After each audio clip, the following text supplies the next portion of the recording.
These are the front door drain panels for the Jaguar Mark 10 and 420G models, sometimes referred to as the upper striker panels as well.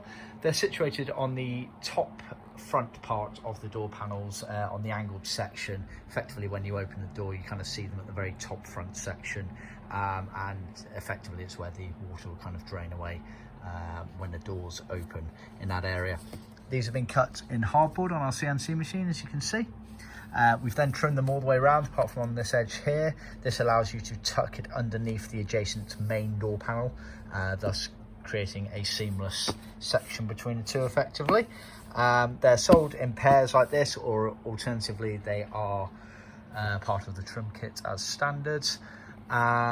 These have been made in Matador Red Vinyl, vinyl being the original material for the Mark 10s and 420Gs. We can also do them in leather, so see our website for more details.